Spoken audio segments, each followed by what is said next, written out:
It's an absolute pleasure today to have the amazing Tara Rose in the eBeauty Talk podcast. Tara, well, obviously, she is the visionary powerhouse behind the renowned Tara Rose Salons.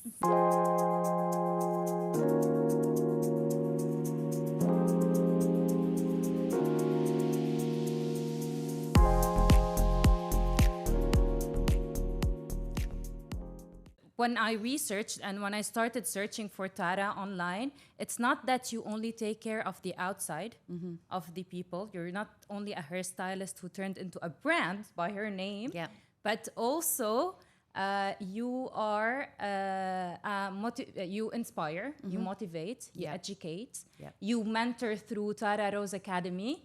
And I'm going to stop here because I want to know more about you from you.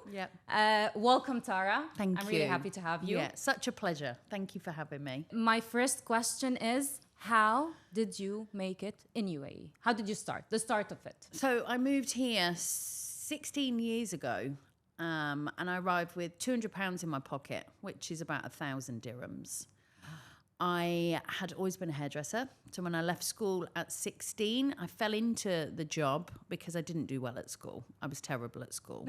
The British education is, not for everybody. You know, if you can't memorize, you're not very good at spelling and reading, it's a no-go. You don't go any further. So unfortunately, I left school 16 with barely any education and a bit of a mindset into not feeling good enough, not feeling, clever enough. Because, unfortunately in the UK, if you don't get past that, past that sort of education point, there's not that many options for you. I mean, it's different now. I obviously understand now I'm a creative person and very, very intelligent. But, back then, there wasn't so much. So anyway, I got into hairdressing and I fell in love with it. I realized that I was in an environment around people that were the same as me. We worked really, really hard. I used to travel, almost 2 hours to work at the age of 16 because I really, really loved it. And I was around people that were the same as me. We had fun, we worked hard. And there was something very unique about understanding how you made people feel. I didn't know it back then, but I know it now. Like, you used to see people coming in stressed from traveling or, coming in after work and then leaving feeling so much better, you know, which was really, really empowering. So, I fell in love with the industry straight away. I spent my 20s in the UK and my late 20s is when I decided to move to the UAE. I'd sort of struggled with a few things. I loved my job, but I really did have very fixed mindset in my 20s, limiting beliefs. I didn't think I was good enough, which resulted into me losing jobs, struggling with, mental well-being and just sort of stumbling through life. And ultimately, living on people's sofas and just felt really, really lost. So anyway, I got the opportunity to move to the UAE. And like I say, I had 1,000 dirhams in my pocket and my sister was living here at the time. And I came out and I got a job and I was like, finally, my life has changed forever. But it wasn't that case as well because that continued as well. Yes, I'd got a job and Dubai was amazing, but I'd never really uncovered what was going on underneath. Like I say, fixed mindset, life owes me something, not going out and getting it. Just, I'd never been taught these things, so I didn't know. So ultimately, again, the same thing started to happen. I started to lose jobs. My lifestyle took over. And then I met my husband. And he's got a very similar story and upbringing and background. Anyway, we lived in Dubai for a few years and then we moved to Abu Dhabi 12 years ago. And that is how we ended up out here. Oh, really? Yeah. This is how you started? Like, I want to know about like branch one, opening the branch one. So that was my story of coming out here. It wasn't until we moved to Abu Dhabi. I was still working from salon to salon, but I'd moved to Abu Dhabi. And by this point, I was really fed up. I was like, oh my God, there is nowhere that I want to work. I even went into real estate for a little bit because I was like, I hate the hair industry. I'm paid terribly. My hours suck. There is nothing that motivates me. Yes, we like to do hair, but it was just, Yeah, like there wasn't anything else to offer.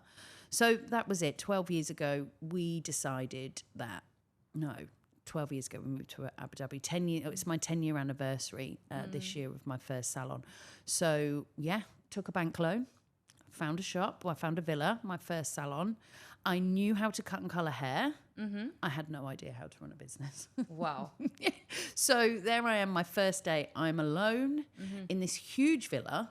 So rooms downstairs, upstairs, just me. No business plan, a massive bank loan, could cut and colour hair, had a few clients. Yes. And I just remember I burst into tears. I was like, what have I done? Yeah, the reality hit, huh? The reality hit. But yeah, I'll never forget that day. And that was branch one. Wow. It quickly grew. Again, you know, I still had no idea how to run a business or anything, but I had a very positive mindset. I had a great reputation with my clients and relationship. I was a people person. I was always a people person. So a few people come to join with me. You know, some of the staff have been with me since day one. And that was branch one. And, you know, 2 years afterwards was when I opened branch two. And that was a real eye-opener. That was where I was like, oh, my goodness, I need to change me because I just had a baby. I'd opened my second salon. And still, honestly, I'd done no work on business up until branch two. So branch two opened, I just had a baby and I had a massive breakdown. Because I was like, what is wrong with everybody? Like I was struggling being a new mum, struggling with 2 salons, 2 teams. Why is everybody like this? What's wrong with clients? And that was where my life changed forever because I went to a motivational event and I was like, wow, the problem is me. Whoa, it's not the people, or it's me. It's not the people. The problem is me. And I will never forget that. And that is something that stays with me till today because whenever something is going around, you cannot take, you know, when it comes to other people, you cannot control other people. You can't rely on other people. But me for that, and that most powerful thing was understanding that the problem is me and I can do something about it is probably the most empowering thing I've ever learned. And I still use it to this day. That's right. So this is your secret recipe, you know? Absolutely. You know, you know why I'm asking you? Because like in eBeauty and like we struggle to always be updated of the if the salon is still open or not. Yes. And let me tell you, there's a lot of salons in 1 year, less than 1 year, they close. They sell the salon for 3-4 times. So what makes and breaks this business? Yani, God bless, knock on wood, 4 branches, 2 in Dubai, 2 in Abu Dhabi. And a barbershop. Amazing. Yeah. So what makes and breaks this business? You have to be passionate about it. You know, in any business that you open, if you're just there to make money, that is not sustainable. You have to be really passionate about what you do. You have to be very, very clear on who you are as a company and where you want to go. And you have to be prepared for things to not go right, you know, mistakes to happen. But understanding that those mistakes ultimately are the things that help you grow, you know. And the first 2 years in any new business are horrendous, you know, like it's the hardest thing, but it's realizing that, you know, you have to, as long as you've got the strong why and a very strong vision and you are passionate about it and you understand that the first 2 years are really difficult, you can do it, you know. And I think for me, one of the biggest takeaways is you have to keep evolving. You have to keep evolving yourself. You have to learn your business. You have to learn other things. Never take it for granted. And I think those are my biggest things that I've learned through business. That's really nice. So you've reached a point where it's like, this is too much. I want to stop. Yes. Right? Multiple times. Multiple times. Multiple times. But what kept you, this is what we're facing. There's a lot, you feel like there's a lot of frustration. This is not what I want. Yeah. So most of the time people don't know what they want. Yeah. You know, if you don't know what you want and you have, you know, you aren't really aligned with what is your purpose? What are you wanting from this? How do you know? So I think you need to be very, very clear with yourself and set your intentions. Yeah. What is it you want from this? Exactly. You know, and if you don't do that, then yeah, absolutely. It's not what you expect because you're not clear on it. Exactly. And actually what I also noticed is the expectations. they expect to start getting a lot of clients in a very fast time. This is why it's causing them frustration. Do you think they should not expect but go as the flow is going, like while they're going? Like set goals, but don't like over expect. Absolutely. And you've got to be very, very clear on how you market yourself and your business. You know, so many people just think they're going to walk through the door and it's all to do with social media. You know, where is the community? Where is the culture? Culture is the biggest form of marketing. You know, what goes on inside that salon, word of mouth is the biggest, you know, the biggest form of marketing.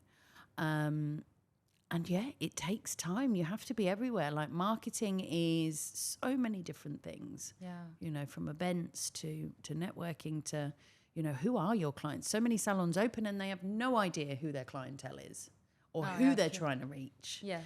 And one of the biggest things I've learned, you know, for myself over the last couple of years, and as the business evolves, you know, this year we're going through a bit of a relaunch. My company has grown up, our mission has grown up. And if I look over the last sort of maybe couple of years, personally, and from a marketing perspective, I've tried to be too much to too many people. And I think this is something that a lot of people do. You know, who are you? What means a lot to you? Who are your clients? Who are your team? Yes. And really refine your tone of voice, you know. And I think that is something that a lot of people do, a lot of salons do. They don't understand these things and they just expect people to come. But so many salons do good hair. Yes. But it is the value that you add to people that keeps people coming back. Exactly. This is what we've discussed before. We should said like building a community around the brand. Sure. Especially that your brand, Tara, is your name. Yes. It's not like scissors and colors. Yeah. It's Tara Rose, you know? Yeah. And you've chosen your name. Yani you've chosen your face, your name. We can say you're a content creator as well. Yeah. I mean, it hasn't always been that way. You know, when I first opened, I was petrified of putting myself out there. I couldn't even do team meetings, you know. I struggled publicly speaking.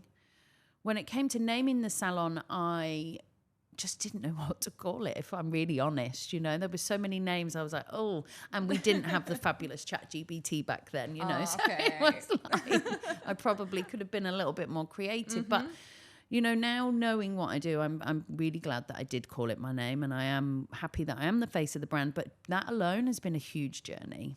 You know, personal branding and putting yourself out in front of people. Yes. You know, I hid behind my company for the first few years. You know, we're going to be 10 years old this year.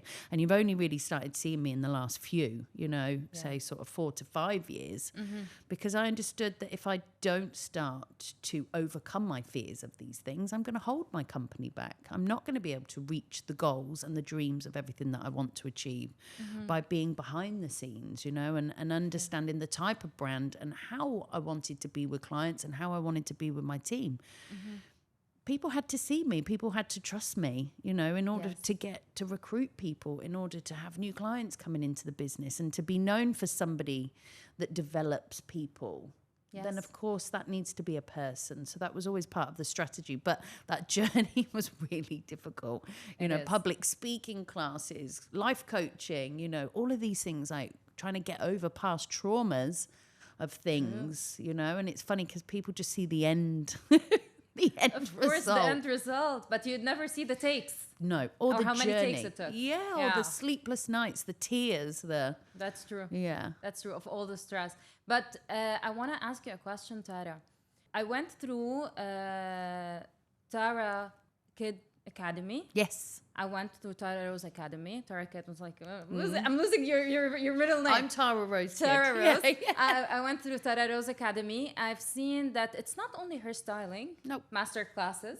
It is a character building. There's like public speaking. There's like things to work on the character of the hairstylist. Yes, it's not even now just the hair industry. Like that side of things is opened up to like entrepreneurs, business owners, or people that are struggling with confidence. And we are still, you know, bit by bit, we're building this. But that academy is something that I have put together.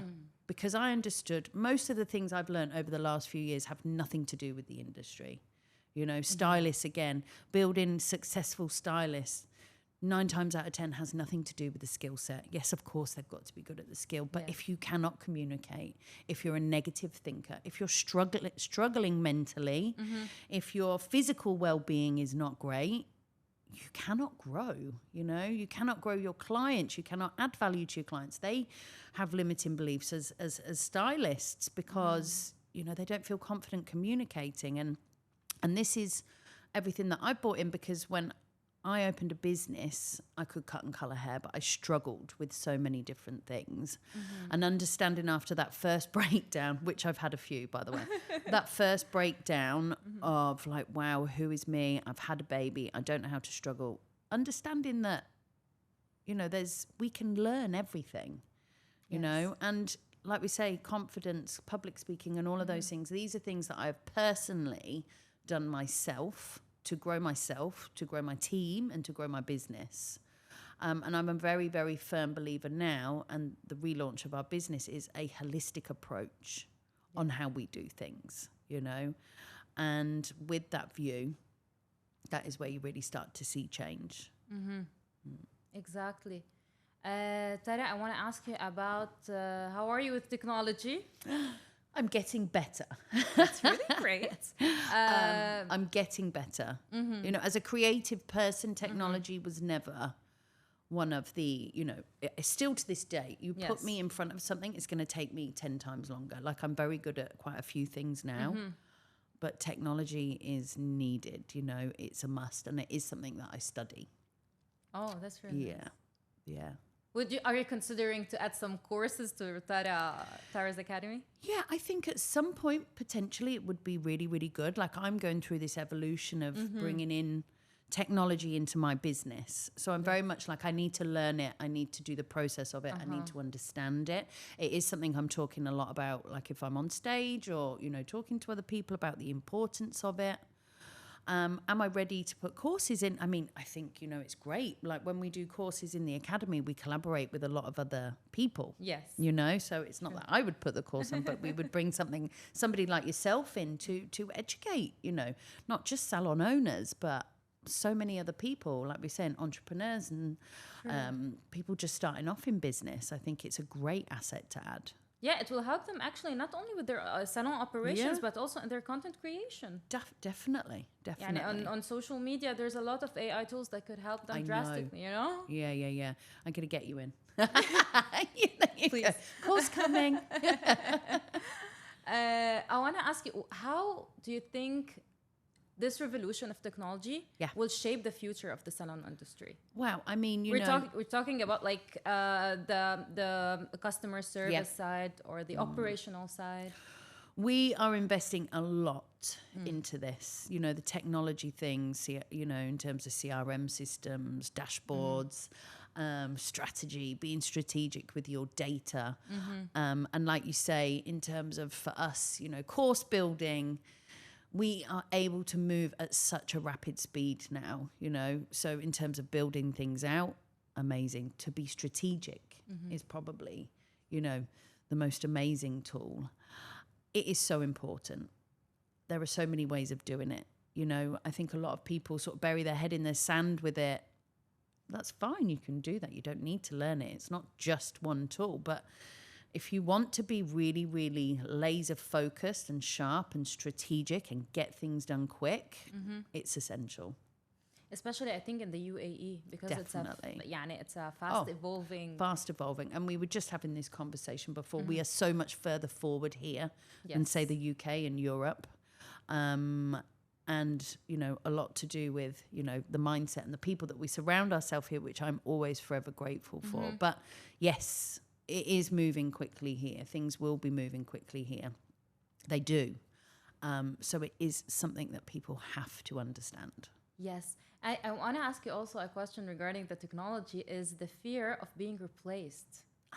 So this is something, yes, this world of technology and AI and people being replaced and jobs going, you know, there is that side of things. But equally, again, the wellness industry has gone up to $1 trillion industry, because what is happening is because of this fast evolving, AI, technology driven focus, people want completely the opposite as well. The calm. They want the calm. They want the wellness weekends. Yes. They want the mindset coaching. They want to be able to keep up. You need to have completely the opposite.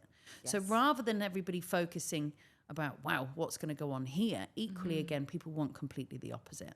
Yeah. So our industry, the wellness side of things, the beauty, the travel and all of those things is rapidly growing exactly the same because people do want completely the opposite. Yes, people need a break. They need a break. They're running life, yani. They're not living life. Yeah, and the people have now, because of technology, people have so much more, access to understanding what wellness is, what beauty is. It's not just, there's many, many different forms of it, and with being able to link the two, it's somewhere that is absolutely booming. It is. It is. You're saying a lot surrounding yourself with people. Oh. How important is it to surround yourself with good energy people or like people who push you? Definitely. Your diet is not about just what you eat. Okay. Yeah. It is everything you watch, everything you listen to, the way that we move our bodies, and the people that we spend our time with. And the biggest one for me is where you get your advice. So many people try to give you advice or think that they're giving you advice. My biggest tip is there. If they are not doing what you want to do or have the training to say they've done it or have done it and you can visually see, don't take that advice. Yes. Because that's probably been one of my biggest things. So many people have had opinions or tell me or think they know, and sometimes it throws you off track. Yeah. But, having that, always having a mentor, always reading something, always studying, all of those things, I think that is probably the biggest gift you can give yourself. Yes, true. What opinion have you heard about yourself that affected you? One that's positive, one that's negative. Because at some point now, maybe we don't care about what other people think of us. If in case it's like, if it's a good one, that's great, thank you. If it's a bad one, khalas, it goes. But at some point in life, we were like, okay, no, this touched someplace. Yeah. What opinion did I think I heard something really nice the other day that I was known for here, helping other business owners, creating opportunities for teams and stuff. So that's really, really good that's how I come across, I think I come across as quite positive, I've heard, which is good. I have no time for negativity. It doesn't get you anywhere. Right. And I think that also negative, people... I think the last, when things are going right, there's a lot of people around you. Yeah. But you really understand when things go wrong, or not when they go wrong, or when you're going through something difficult. Yeah. You really do see people's true colours. I think that's been the hardest thing for me. And I've heard some really funny things, I'm like money laundering and stuff to be able to scale my business rather than just working really hard. It's like nobody can just actually do well here. There's always there's always it's like there's always something behind it. There's always, you don't just work hard or understand and learn how to invest money. The amount of stuff I do outside of work in terms of where to invest money, how to make money work for you. People don't see those things. So they love to jump on they must be up to something no good in order to be able to achieve success. I keep a very, very close circle these days. Yes. And that's just because I don't have the energy to spend being out all the time. When you're running a company, plus invest, I study a lot. I do a lot of education. I do a lot of brain space that at the end of the day, my family are the most important thing to me. And just the smaller you keep it, the less let down you feel. Exactly. Just be a bit close. I want to ask you about the. So you're a mom, you're Yes. a wife, Yes. you're an entrepreneur. Yes. You are a mentor. Yeah. You have like a lot of things going on. Yeah. How do you organize? Like, like I do three, like maybe three of those, not Yeah. much. Yeah. And I feel like, okay, 24/7 is not enough. Maybe I should have like a 25/7 or like 26/7. Yeah. So how do you do it? So for me, where and how I spend my time is really, really important. Working out, okay, this is my bigger goal. This is what I want to achieve. So then I work backwards. So every meeting that I have, where I spend my time, if it is not in line with my bigger picture, I don't do it. Because otherwise we can be just so busy all the time doing things, but not end up doing the things that we're supposed to be doing for ourselves, for the bigger picture, the bigger vision. So that was probably one of the best things I learned. I am up at 5 a.m. I do my studying at 5 a.m. Well, I do my mindset work in the morning. I do I do a power hour. So whether that's a course or whether I'm working on a project, I try to get majority of that focus work done then. And then I'm just very, very organized and planned about, how my Mondays, my Tuesdays, where I take my meetings. And, you have to be organized. On yourself. For yourself, definitely. So blocking out time to do certain things and certain tasks, having a list of things that you need to achieve for the week and completing them. And completing them. I struggle with completing stuff, by the way. I go all over the place. Yeah. I'm still learning, actually. So it is that, you cannot beat the feeling of ticking a box. Yes. Amazing. Yeah. So it takes me 2 days to tick one, actually. But I think the biggest thing for me is get your hardest work done first. Yeah. And then the other stuff is easy. So for me, I know I've got undisturbed work. It's normally me disturbing people at 5 a.m. because I can get all my stuff done. That's really great. Bravo. Yeah, honestly. thank you. I'm impressed. Tara, there's a lot of freelancers out there. Yes. Who just started or just came to Dubai. Yeah. Give me one. You gave a lot of advices. You gave a lot of tips and tricks. Give me a tip and trick that will help them succeed this competitive industry. There's a lot, Yeah. You have to be more. You have to be more than just the service. You can't just cut and color somebody's hair. You can't just do nails. Yeah. You have to add value. Otherwise, you will always be stand out. Yeah, there's so many of those people, and if you don't want to fight on price and, you don't want to have to heavily discount things, then you have to continue to look at how you add value to people. And you have to market yourself. You have to be out there. You have to network. And with those things, if you can do those, then you will be successful. We're telling people you need to market yourself, you need to go there, you need to be the face of your brand. But what if someone who's not you weren't, but you worked on it? Yeah. What if someone now was not totally into going in front of the camera, content creation? For sure. How can he start at least? You don't have to talk on camera to market yourself. You just have to understand what is the vision for your company and what message you're trying to get out there. You can do voiceovers. It's educational content for people, for clients. What value are you giving them and how are you doing that? And you don't have to be the person talking on the microphone. You could be the person behind the camera. Putting it all together, the strategy side of things. So just really understand what are your strong points and where do you fit into it, because you can fill the gaps. And I think that's probably one of the biggest things I learned very, very early on, and how I scaled was I know what I'm good at and I know what I'm not good at. So what I did is I built a team around me who were better than me. So I think that's probably one to hire people that are better than you. Wow. Is my biggest tip. Understand you can't do it all.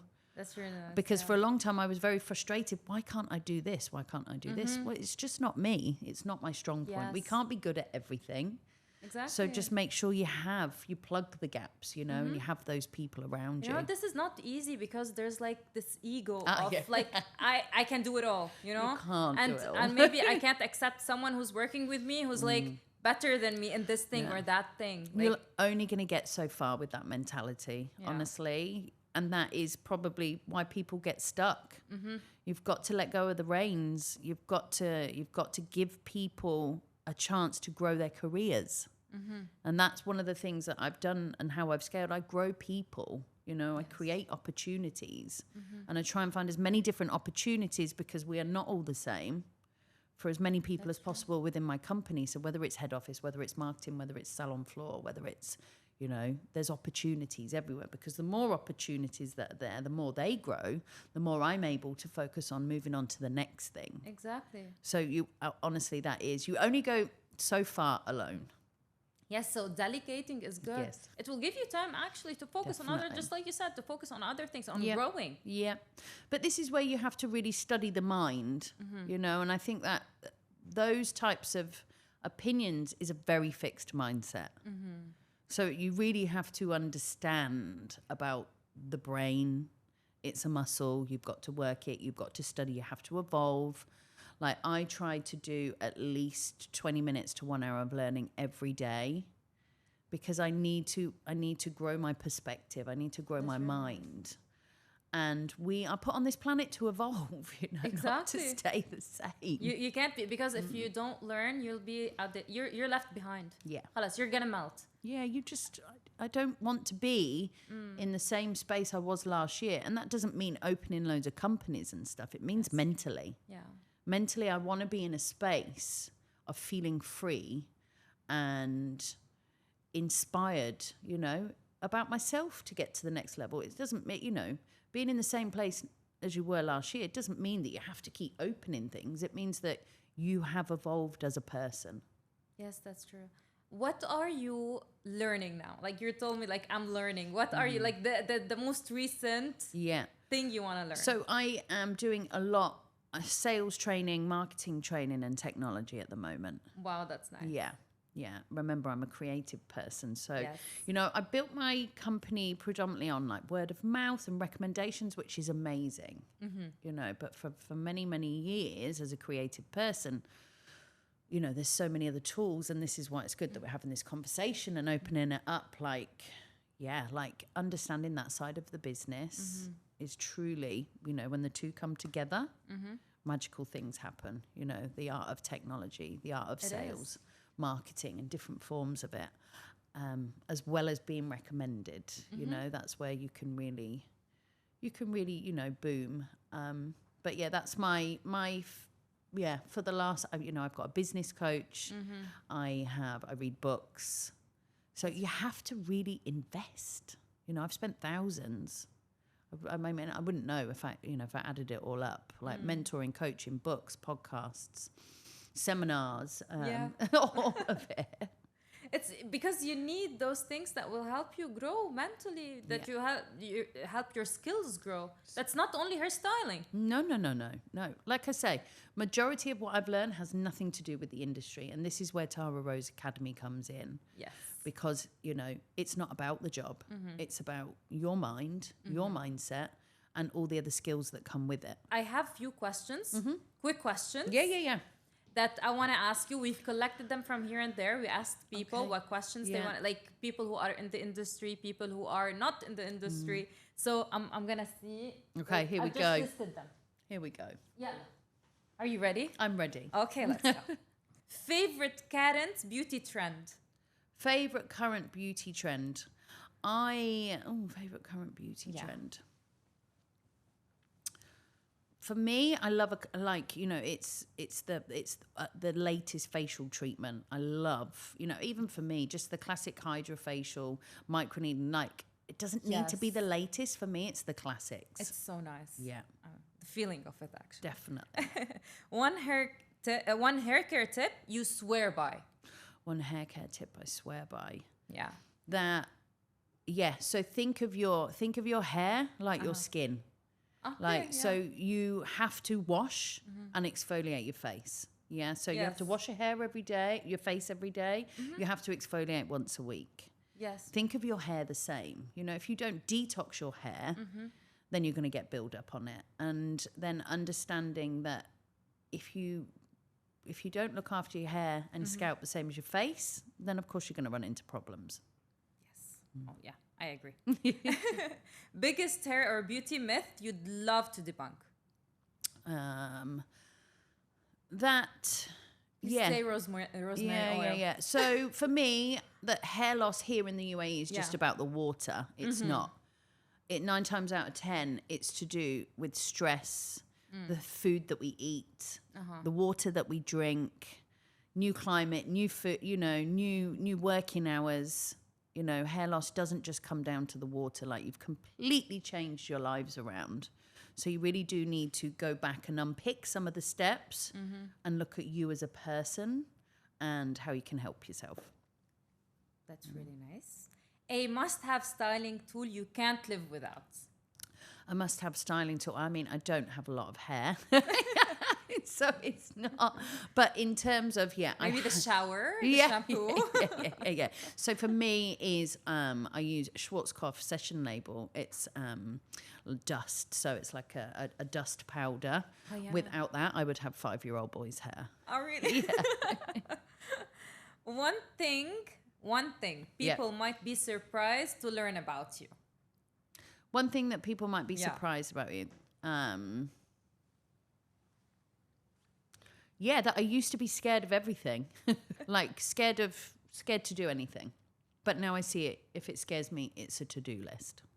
So you push yourself. Yes. When did you push yourself on doing something and you were like, thank God I did this? Yeah, I think I just realized when I did that, it was a complete mindset change for me. Like I said, when I realized that it was me that was the problem and it's nothing to do with other people or outside energy. But again, equally, the most empowering thing is, and I keep going through these stages as well, like even like maybe 18 months ago, I'm the problem again, but it really excites me because I know I can do something about it. Yeah, because it's you. Yeah, it's me. And then I find it so empowering because I know that nobody will get in my way because I can learn it, I can implement it, I can train it, all of those things. And that, what goes on in here, you can control everything out there, actually, when you work on your mind. On your mind, definitely. Oh, that's amazing. Tara, I love our talk. Yes, it was amazing. I think it's so inspiring. I think everyone who's watching or listening this podcast will take with him a lot. Yeah. Especially people who are starting in any business, not only in the beauty industry, also any in other businesses. Yeah, any business. This is the set mentality that should, or also register with the Tara Rose Academy if you want to start this business. Yeah. And as salons and freelancers, sign up with eBeauty since we're Yes, definitely. So, such a pleasure having you. Thank you. Would you like to add anything, like tips, maybe recommendations to salons? Yeah. So I think my biggest tip is if you can imagine it in your, if you can feel it and you can imagine it and you work hard enough, you can achieve it. That is 100%. And then obviously you'll find the salons. We have 2 in Abu Dhabi, 1 in Khalifa City, 1 in Saadiyat. And then we also have 2 here in Dubai, 1 in Motor City, 1 in Al Quoz, and also our barbershop in Al Quoz. The academy you can find online, Tara Rose Academy. And I think, just remember it's okay to make mistakes as well. Definitely. I think we can be so hard on ourselves. Yeah. And on the other side of when things are getting really, really tough, when most people quit, is when you should continue to keep going, because on the other side of it is massive growth. Definitely. Yeah. Definitely.